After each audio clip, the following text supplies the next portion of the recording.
Hi guys, welcome to the first lesson of Big Questions. Today we're going to go over the constructive speech, which is the first speech you give in this debate. This is where you lay all your arguments out on the table. We're going to talk about how to create a framework, burden, and observations of the round, and how to structure those within this speech. And lastly, we're going to do two activities. The first one is going to be creating your very own contention or argument on a very easy resolution if dogs are better than cats, just to kind of grasp the ideas that we talk about today. And the second activity is going to be a link chain where we have two drastic different ideas. This one is going to be puppies leading to world destruction and finding out how we can link puppies to world destruction together using our warranting skills. If you haven't already, check out the video before this where I talked about what Big Questions is. I introduced a little bit about myself, talked about some resources you guys can utilize from NSDA, what this year's resolution is, and given that, let's get right into it. So again, first we're going to go into the constructive speech today. This speech is 5 minutes long for both sides, where you're going to go into what your main arguments are. So first, what is a construction case? Again, it's your opening argument, and you really want to make a good first impression with this. So it's really important to have a very strong foundation that then the debate is going to basically go off of. It is pretty much the only pre-scripted part of the debate round. A lot of your rebuttals are also going to be pre-scripted, but that's more of preparing for what you think you might encounter. This speech is the only speech where it's going to be the same every single round unless you make some tweaks here and there. So this is probably going to... So you really want to make sure that your construction speech is really strong. So a construction speech is made up of multiple contentions. So a contention is basically a heading for what your main argument is going to be. So, for example, this year's resolution is creativity is a more powerful force than intelligence. So if I was on the neg, my contention 1 might be emotional intelligence. That's just a tagline you read, so everyone is following along while you're reading your case. In each contention, you're going to have claim, evidence, warrant, and impact. The claim is just a sentence or two on what this section is going to be about. So again, going off of emotional intelligence, my claim might be emotional intelligence is, might give a definition for it, and then what my main point is going to be, that emotional intelligence is driven by intelligence because blah, blah, blah. Then I'm going to give evidence. Evidence is going to be facts, statistics. It's always going to have a source. You definitely want to cite credible resources, which we're going to go into further in this lesson. Then you're going to have a warrant, which you're basically explaining why this piece of evidence is true and how it relates to the topic. So moving on to my emotional intelligence claim, the source might give some elaborate explanation of what emotional intelligence does. I always tell kids the warranting is the perfect opportunity to manipulate the source. So a lot of times I tell them to start off the warrant with, this shows, this proves, and then use that evidence and manipulate it in your own way in order to tie the link to what you're trying to prove with that evidence in relation to the resolution, which is creativity is a more powerful force than intelligence. Then impact is going to talk about why we care. Pretty much, why is emotional intelligence relevant? Why does it matter? What kind of impact does it actually have? And your impact is going to be based on your framework and what you think is important to weigh the round on.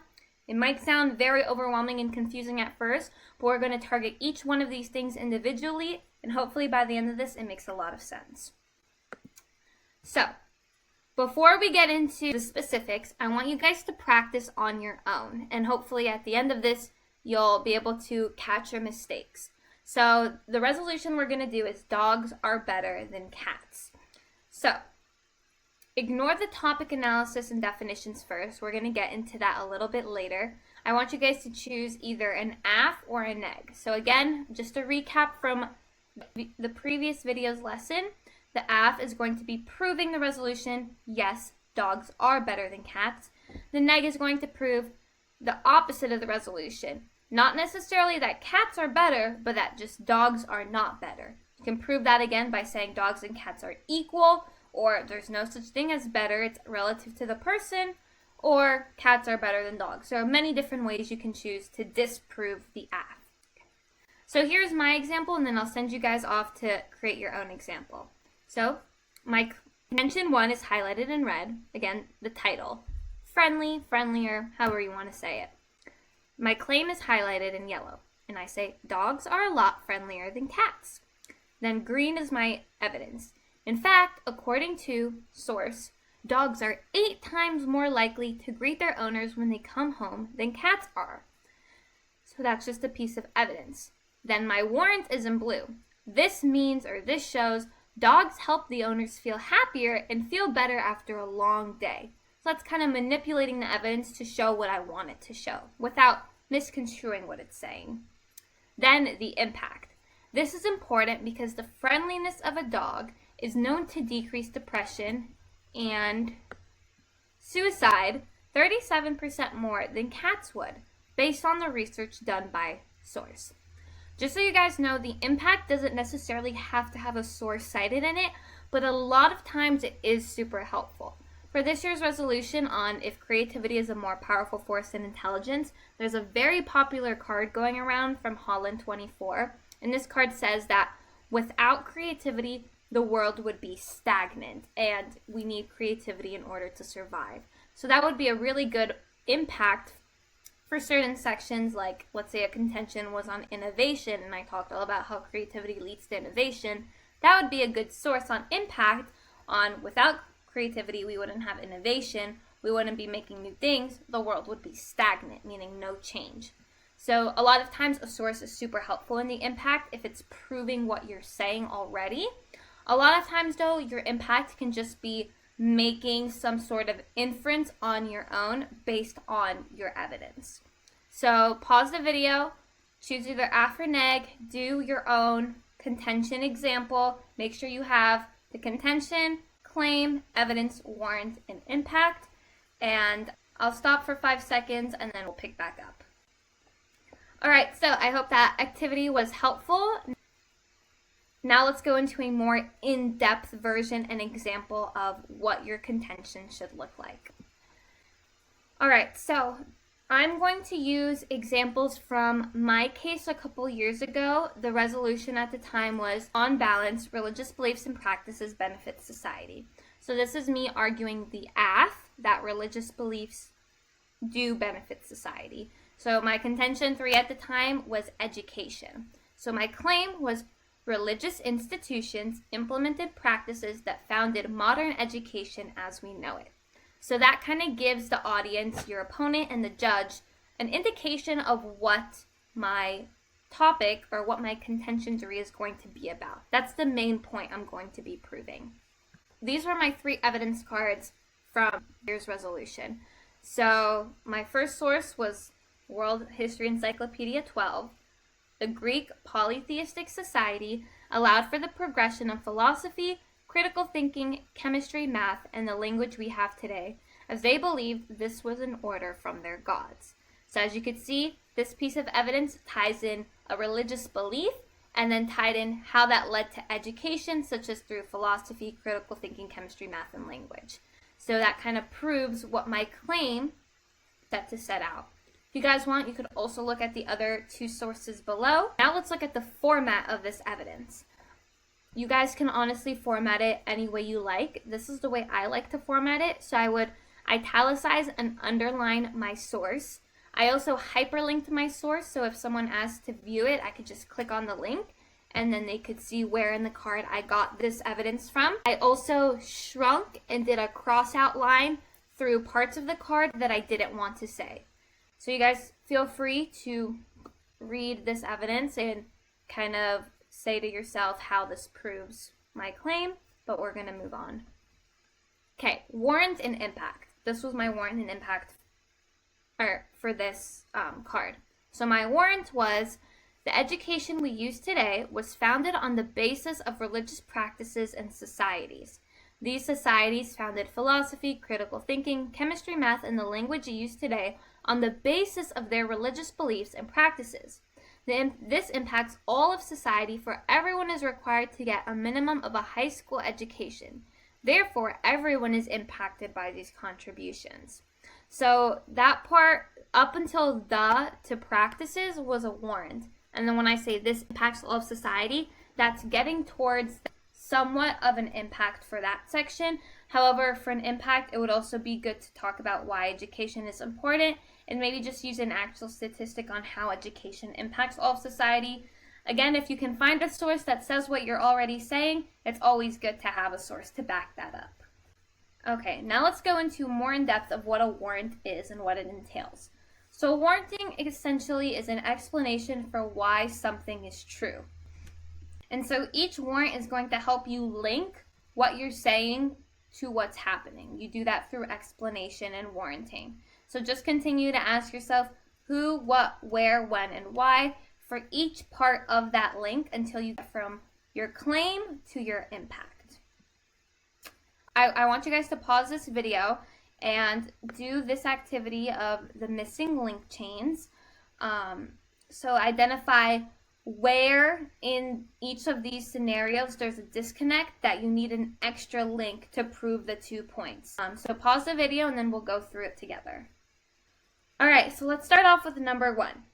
Eating too much candy leads to cavities, so eating too much candy leads to expensive dentist bills. So what is missing in this link? The link missing is right between the 2 sentences, and it would be cavities require you to go to the dentist, and to fill a cavity, dentists charge X amount of money or a lot of money, right? So there's a missing link that connects cavities and dentist bills. Even though it might seem like the link might be implied in these scenarios because it's common knowledge, a lot of times in the debate, a lot of the stuff you're arguing, it might be common knowledge to you because obviously you're well researched on the topic, but it's not common knowledge to the judge.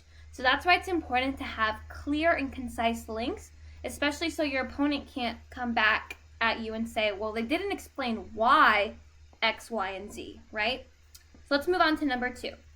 Watching too much TV makes people less active, so watching too much TV can lead to health problems. So the link missing here is that we have to connect how being less active leads to increased health problems, right? So that would be, we would find a source to prove that.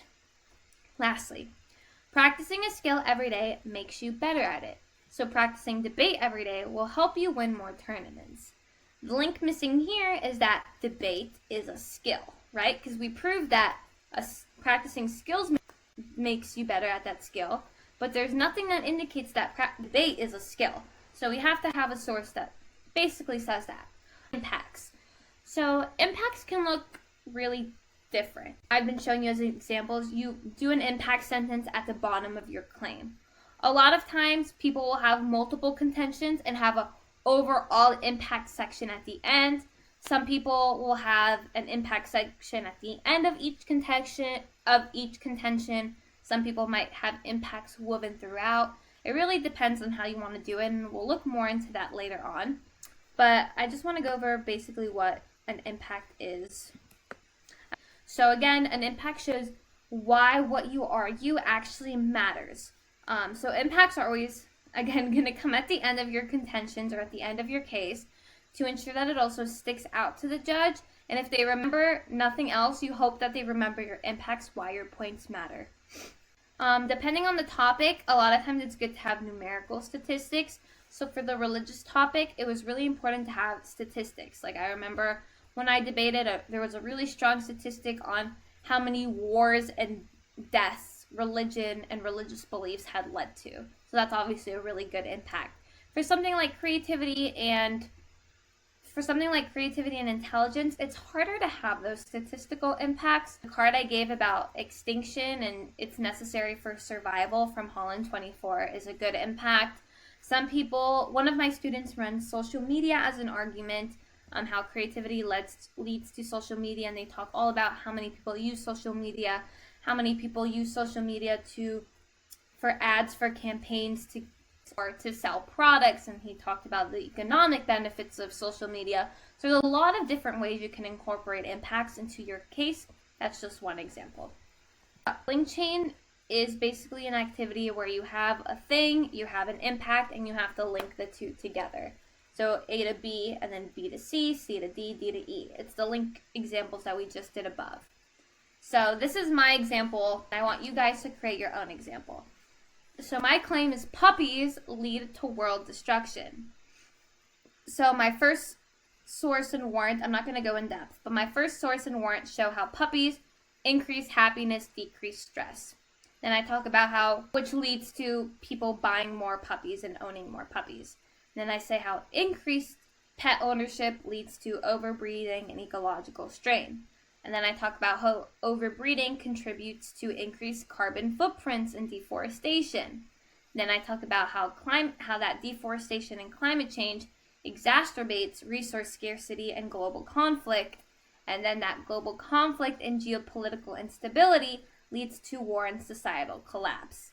Obviously, this link isn't the best, but that's the point. I want you guys to choose two drastically different topics and somehow try and connect them together, and hopefully that'll make it easier for when you're in a debate and the topics kind of make sense to be able to create that link chain effectively.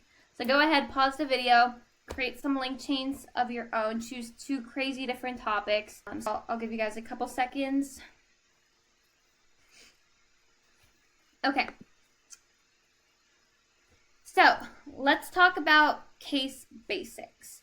So in your case, you want to signpost. Signpost is when you're reading your speech, you want to know where each link starts and where each link ends. So contention 1, blank, blah, blah, blah, blah, blah, blah, blah, blah, blah, claim, evidence, warrant, reasoning, and then you say impact, blah, blah, blah, blah, blah. So you're just being very clear and concise. You don't want to be talking about education and then all of a sudden be talking about war, right? You want your judge to understand that you moved on from a single point. You don't want to overload arguments. So a lot of times kids have so many ideas that they try and have 10 contentions in a 5-minute speech. Sometimes less is more. I would say the most amount of contentions you should have is 4. Even that is pushing it a little bit, but I would say honestly no more than 3. Only do 4 if you really need to. Also understand that there's such thing as subpoints. So if I have a contention 1 about education, I might have a subpoint A about modern education, and then I might have a subpoint B on the history and how education came to be. So they both talk about education, but slightly different. So you could have subpoints within your contentions. So framework is a specific way that you want the judge to weigh the round. So we should weigh the round on societal change. We should weigh the round on how many lives are saved or how many people die because if you're not alive, you can't access any other impact. So we should mainly weigh on life or death. It's just how we should structure and what we should vote on at the end. You don't want your framework to be abusive. So you don't want your framework to be so out there where it only helps you, because then the judge is going to think, well, you're not being fair, and they might not vote for you just because of that. So again, your framework has to be within reason. So in most cases, your framework is going to be also used for rebuttal. There's something called non-unique. So if someone is talking about, oh, well, this increases happiness, and you're talking about, well, it also kills people, then you could say, well, my opponent's arguments are non-unique because you can't access them, you can't be happy if you're dead, right? So framework is super important. All right, so let me give you an example with my dogs are better than cats scenario. So this would be a framework. According to source, better, which remember, dogs are better than cats. I'm specifically using the word better. According to this source, better animals are beneficial both economically and mentally. Therefore, you should weigh the round on those 2 factors. So I talk about what better is. So if better means you need to have economic and mental benefits, and the resolution is talking about which one is better, then we should weigh the round on economic and mental benefits.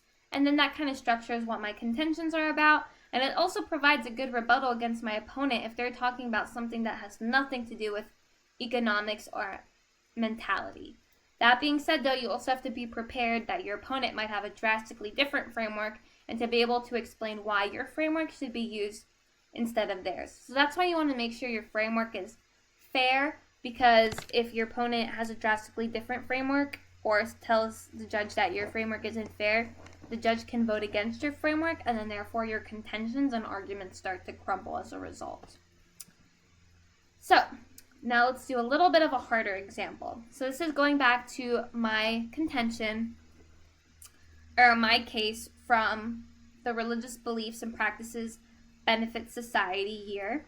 So this was my framework. According to Woodward 04, the major aspects of a society in order to function are law and government, community, economy and development, and education. So those are the four major aspects of a society to function. And so if the resolution is that religious beliefs and practices benefit a society, we can look at what benefits society by looking at what the major aspects of society are. And then that will lead to me arguing that we should focus on these 4 points because those are the most important points in the society. And all the other stuff is kind of minuscule in comparison. So then at the very end, this helps because if your opponent is talking about a small part of society, like I remember this one year, I went up against a girl who was arguing cults and equality. And I guess equality kind of goes into community, but cults was so drastic in impact. There's only like 1,000 cults in America, something like that, that I told the judge, hey judge, even if you agree with all of her points, if we're looking at the end of the debate, are you seriously going to vote for cults, or are you going to vote for all of these huge, amazing impacts to society, right? So framework is super important. And then at the end, I explained what the framework is. So therefore, when looking at the impacts in the round, each side must prove to these components of a society, because without it, these aspects, society, and the people in it wouldn't be able to function. And then I broke my case down into 4 contentions. This was the one year I had 4 contentions. Usually I have 2, and at least one of those contentions has a subpoint A and B. Other frameworks. So, just like I said before, our impact should be maximizing life and social cohesion. That might be a neg argument, because neg can argue, without life, you can't have a society. You can't have law, government, education, all that stuff. So then prefer this framework because life is a prerequisite to other frameworks. And without life, one cannot exercise any other liberties or access any other impacts. So then I would go into contentions about loss of life, religious wars, hate crimes, etc. So this is also an example of a framework. Burden of proof. These are super easy. Just describes the responsibilities of the participant. So the burden in this example is if the AF is able to prove the magnitude of the affirmative benefits on society is greater than the cost, then the affirmative will win the round. So cost and benefits. This year's resolution is the AF must prove creativity is a stronger force than intelligence. The neg must disprove this by proving they're at least equal. That's just the basic burden. It's just kind of a restatement of the resolution, but saying what necessarily you have to prove. And the neg mainly uses burdens because they have to say in their burden that they just have to prove that the forces are at least equal, and they don't have to prove one is better than the other, and vice versa. Observations. Observations are similar to framework. It can kind of be used interchangeably. It's more so a fact that you make about the round. So these are some neg observations. Practices should be weighed more in round because beliefs mean nothing unless we act upon them to exhibit some sort of impact. 2, we should focus on social cohesion because social cohesion is a very important driver of long-term prosperity and competitiveness. Cohesive societies are politically stable and focus on economic growth and business development. Observations are optional. They're similar to framework, as in it talks about a part of the debate that we should be weighing on, but framework is more broad. Framework is what we should structure the round on as a whole, Whereas observations are taking a small part of the round and telling you, like for example, practices should be weighed more than beliefs. You're not saying the whole debate should be structured on practices. You're just saying that's a more important part. So it's similar again to framework, but kind of like a more minute example of what we should frame some arguments on, but not all of them. So observations, again, only use them if necessary. A common one for this year's resolution is the word than. So in the resolution of this year, it's creativity is a more powerful force than intelligence. So the AF sometimes says the word than shows a comparison. So the neg doesn't have the ability to prove they're at least equal because we're comparing the two. So the neg has to prove that intelligence is the more powerful, not only that they're equal forces. So that might be like an observation. Then you can tie into your burden as well. All right, and I'm going to pull up an example case, a case that I wrote, and I want you guys to go through it, identify contention, claim, evidence, warrant, impact, and you can either print it out and highlight or just kind of look through it and make those mental notes in your head. Kind of just see a huge overview of what a case is. So I'm going to actually give you guys the case that I went to nationals with. So we're going to go through it together, and I want you guys to identify the points as we go along. So first I have AF case, top at the heading. I from the resolution, humans are primarily driven by self-interest. So the resolution this year was humans are driven by self-interest. I give definitions of primarily. I give two definitions because I wanted to structure my case on both parts. One being chief for the most part, and the second being in the first place. Driven, self-interest. My observations. The focus of this debate is primarily so we should focus on most individuals or overall, therefore using examples of atypical or infrequent actions committed by very few cannot in any way encompass the habits of other or most humans. 2. Due to the resolution specifying what drives people to act, we should take a psychological and scientific approach to better understand what the underlying motivation is. So I talk about how we shouldn't look at the effects of someone's actions, but rather what caused them. So as you see here, I didn't have a framework. Instead, I just used both observations because my framework just encompassed using both of those observations together.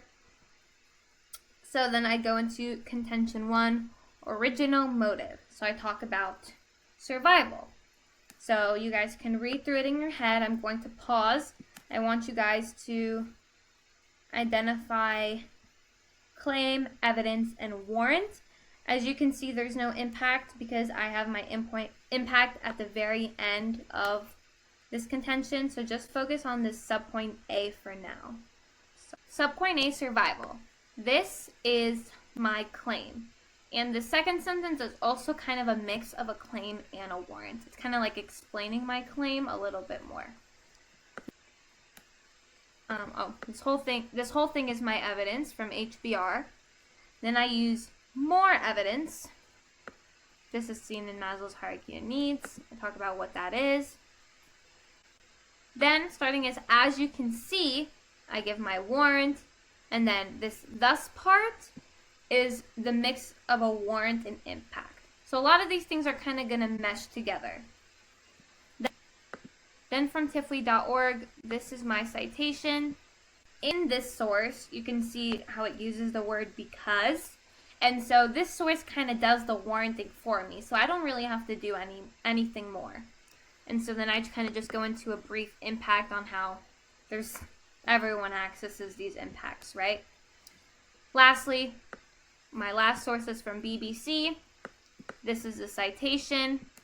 And then this is my warranting.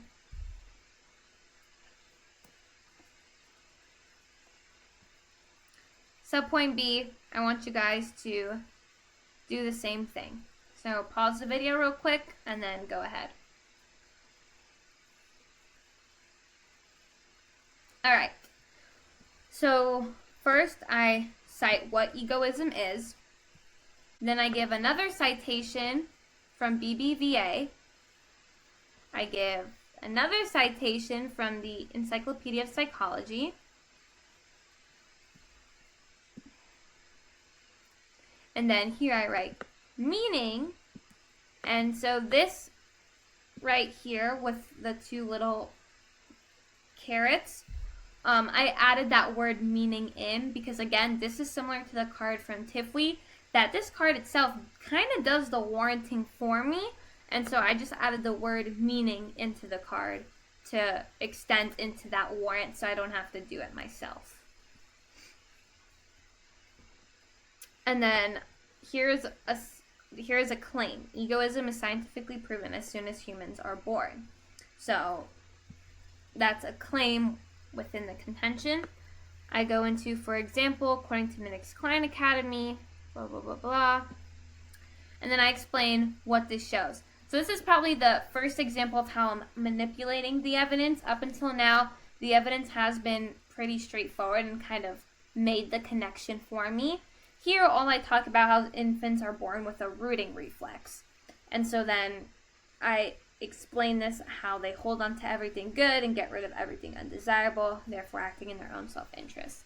So this is more of a stronger warrant that I had to make that connection myself rather than the card or the evidence already making it for me.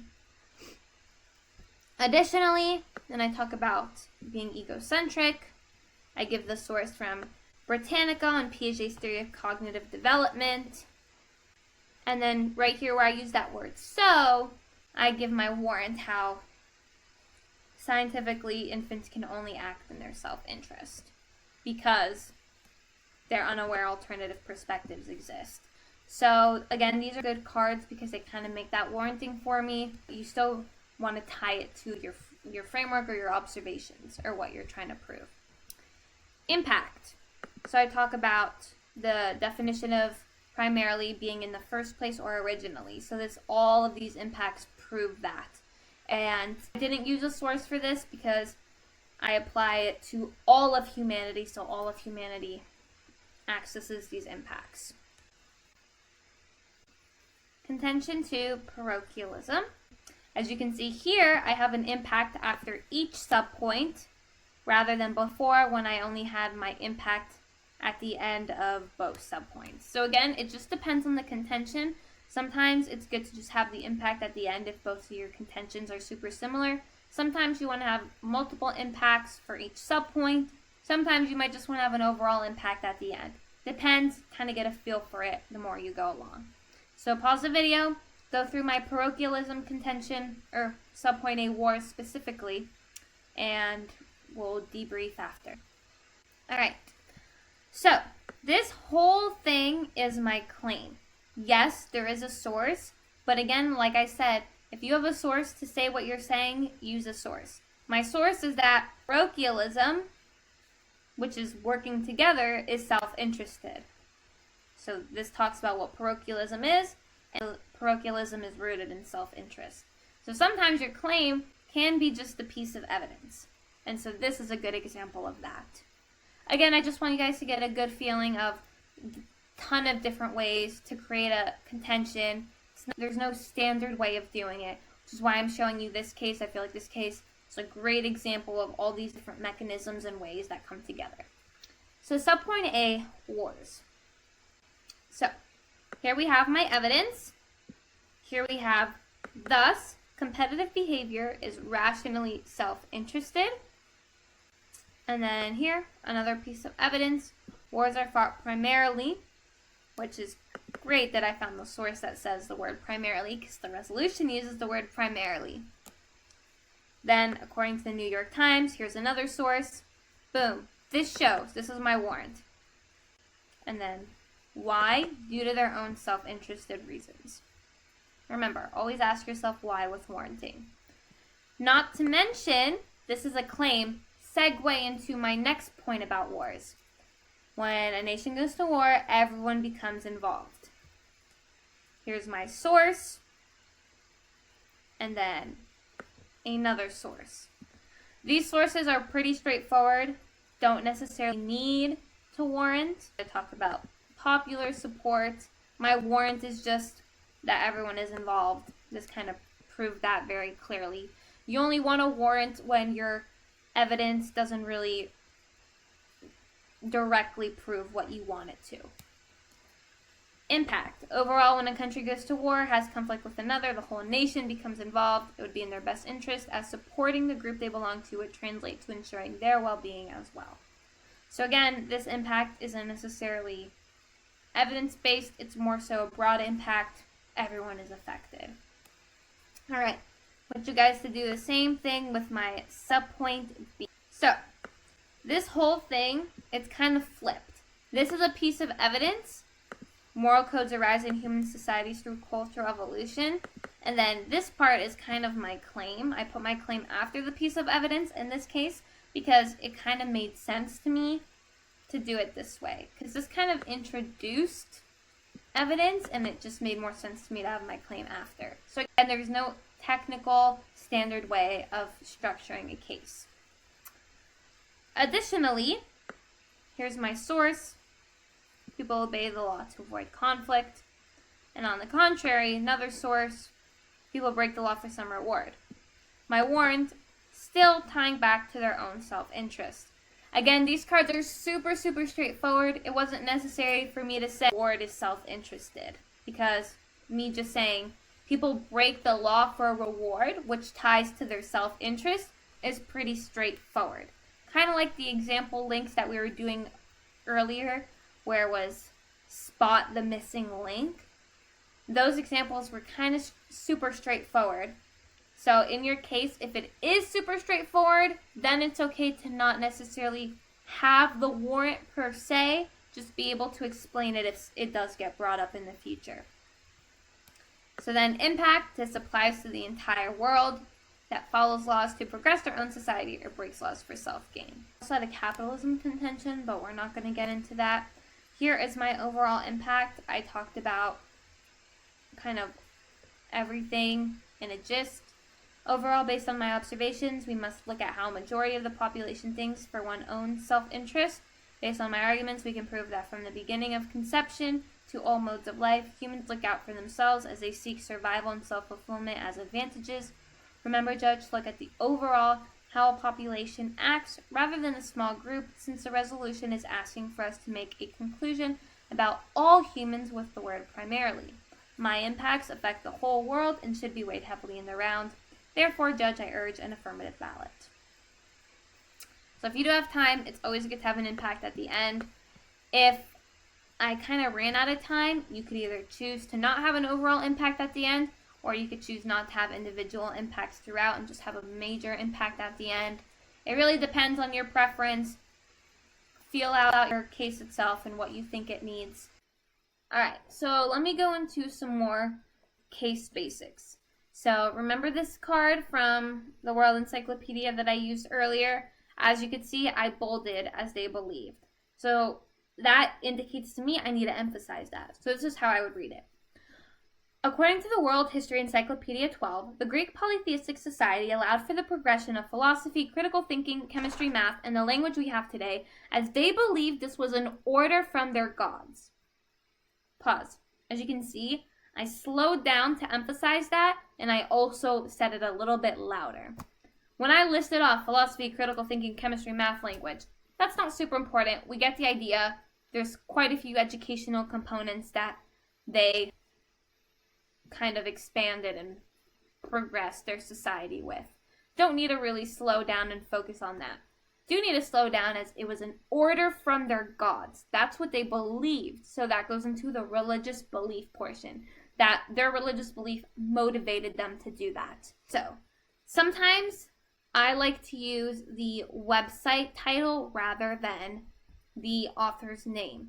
So if I'm using a source from the New York Times, the Washington Post, something like that, and it was written by Smith 2021, I might not want to say according to Smith 21 blah blah blah because no one really knows who Smith 21 is. Instead, I would say according to New York Times 21, which people know what the New York Times is. They know it's pretty credible. They know not some random guy wrote it. Whereas, I mean, technically a random person did write it. It just is accrediting the institution rather than the person. And so mentally, it just kind of makes you seem a little bit more credible. And then I also hyperlink the word when an opponent calls for my evidence. I can click on it and show them exactly where in the article I got this evidence from.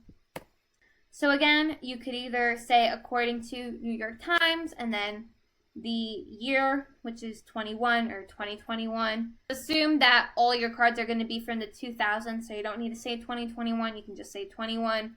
If it is before the 2000s, then state the full year, so like 1913, which you probably should not be using evidence from that time period unless your card is on historical data. Usually it's recommended to use evidence from the last couple of years. And your citation should come right before the quoted or paraphrased piece of evidence. A lot of competitors, judges, do not think you should paraphrase your evidence. They think you should directly quote the card. Like I showed you before, you can shrink certain parts of the card. You can add in a word or two, like the word meaning or the word the, to clarity purposes. But I strongly recommend actually having evidence directly quoted. I do not recommend paraphrasing evidence at all. That if a judge calls for a card and you have the card and the card doesn't exactly say the way you said it, then that might go against you in the round. So I recommend, if at all possible, not to paraphrase evidence, to use actual quoted information, even if it's just a couple words, and then you go into your paraphrase or explanation, that's fine. But I would strongly recommend you do use some evidence that's directly quoted. All right. I want you guys to look back at your sample case that you wrote on if dogs are better than cats. You did not put a citation according to source, blah, blah, blah. I want you guys to add it. It could be a made-up source. This was just an activity. But make sure there was a source in your practice. All right, how to cut evidence. So you could either add an ellipsis, which is a ... when you're taking out a part of a sentence. I don't recommend doing that. I recommend keeping the full evidence and like shrinking it the way I did. But if you prefer ellipses, use ellipses. So again, if the original card says high-speed rail does not appear to offer any environmental benefits, you cannot cut out the word not in any. So you cannot change it to high-speed rail does appear to offer environmental benefits. That would be a big no-no. What you could do is take out the part that says even if we ignore construction emissions and just use high-speed rail does not appear to offer any environmental benefits, because that still talks about the main point of the card. But again, never change the meaning of the card. This definitely is not ethical. If you get caught doing this, you can have an automatic loss in the round, and you will also have a bad reputation, so don't do it. This is what I do. I like to shrink and cross out the evidence. Some people just shrink, some people just cross out. I just love doing it like this. Also allows your opponent to see what you did read and what you didn't read clearly. Other people use this as well. They'll have the full card and only highlight what they want to read. I really like this method, but completely up to you. Whatever you prefer. Paraphrasing. Again, I strongly recommend do not paraphrasing. If you still choose to do it, don't use it to summarize the main idea of a card. Only use it to summarize a sentence or two. Like if there's 2 or 3 sentences that's super long and confusing, you can paraphrase to say, this source says blah, blah, blah, blah, blah, blah, blah. Just make sure it's super close, pretty much exactly what the card is saying, if you do choose to paraphrase. All right, so you have at least one contention for your case. So let's go into the pros and cons of just having one. So if you have a single contention, you should at least have 2 subpoints in this contention. You don't want to just argue 1 point, because then all your opponent has to do is rebut 1 point. And if they rebut the 1 point, you're screwed, right? The advantage is you do have point to expand and really talk about your contention, and then it might be easier for you to win on that point because of just how much time and evidence you spent dedicated to that 1 point. However, since it's only one contention, your opponent just has to rebut one idea, and if the judge agrees with their rebuttal, then you're, again, kind of screwed. Okay, so this is basically what subpoints is. So right here on the left, you would have contention 1, whatever your contention is labeled, and then you would have subpoint A, and then your subpoint A label, subpoint B, whatever your subpoint B is labeled, and subpoint C. Honestly, I would not recommend more than a subpoint A and subpoint B. If you only have one contention, then subpoint C is okay. At that point, I would just have more than one contention. But again, totally up to you. Multiple contentions. So this means you have a bunch of main arguments. Even if you have 2 to 4 contentions, you can still have subpoints within these contentions. Advantages is you have multiple arguments, multiple points. Your opponent has to attack more arguments, have more ways to win on. Disadvantages, depending on if you have too many contentions, again, the strength of those contentions might be weaker than if you had less, because you have to dedicate less time to each. Obviously, weigh the costs and benefits of what you want to do. I recommend 2 contentions with a subpoint A and subpoint B for both, or 3 contentions with one of your contentions maybe having a subpoint A and B. Don't recommend 4. Again, I only had 4 1 year, and that's because it fit my 4 main parts of society point, or else I would really strongly recommend against it. Okay, so you can have stock arguments or nuanced arguments. Stock arguments are traditional arguments that for each resolution there's going to be really basic standardized arguments. These are considered stock, so it's usually what most people in the debate circuit run, and usually they're going to be well prepared against them. Nuanced arguments might be a variation or subtle distinction on arguments. The example I gave you guys with my kiddo that runs social media for creativity versus intelligence, that's crazy, drastic, nuanced argument. No one ever thought about running social media, so when he first ran it at a tournament, he won because no one was prepared against it, and he also goes circuits, so they're not as, it's not as easy for them to come up with rebuttals on the spot as it might be for some high school students. However, the issue with nuanced arguments is sometimes the impacts of them might not be as drastic. So social media, for instance, might seem minuscule when compared to life, right?